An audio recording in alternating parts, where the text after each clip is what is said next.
एका घटनेनं संपूर्ण महाराष्ट्राला हादरवून टाकलं आहे. केवळ 3 वर्षाच्या निष्पाप मुलीवर अमानुष अत्याचार करून तिची निर्दयीपणे हत्या करण्यात आल्याची माहिती समोर आली आहे. या घटनेमुळे संपूर्ण गावात संतापाची लाट पसरली आहे.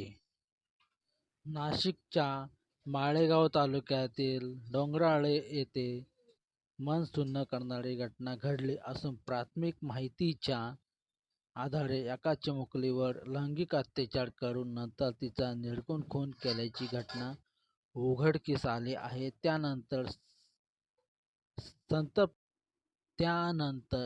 संतप्त स्थानिक नागरिकांनी आणि नातेवाईकांनी मालेगाव सामान्य रुग्णालयात एकच गर्दी केली होती.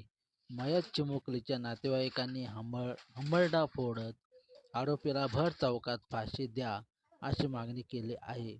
घटनेची माहिती मिळताच पोलिसांनी अत्याचार करून निर्घृण खून केल्याच्या मुलीचा मृतदेह हा मालेगाव सामान्य रुग्णालयात शवविच्छेदनासाठी पाठवला होता. पोलिसांनी तात्काळ तपासाची चक्रे फिरवून विजय खरनार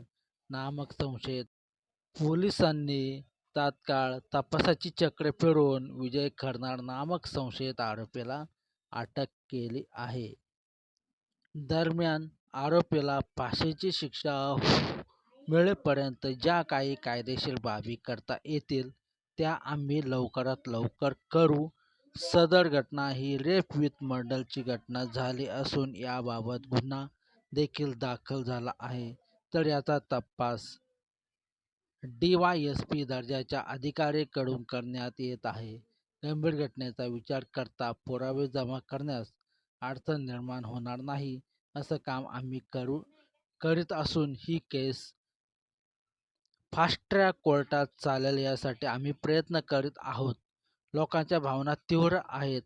आरोपीला फाशीची शिक्षा मिळेपर्यंत ज्या काही कायदेशीर बाबी करता येतील त्या पूर्ण आम्ही लवकरात लवकर करू असं नाशिक ग्रामीणचे पोलीस अधीक्षक बाळासाहेब पाटील यांनी म्हटले आहे. तरीही अशी वाईट घटना घडली असून अख्खा महाराष्ट्र हळहळ व्यक्त करत आहे. अख्खा महाराष्ट्र हादरून गेला आहे. तरी महाराष्ट्र शासनाने याचा 2 दिवस कडकडीत महाराष्ट्र बंद नियम पाळावा आणि याची दखलदारी घ्यावी. धन्यवाद.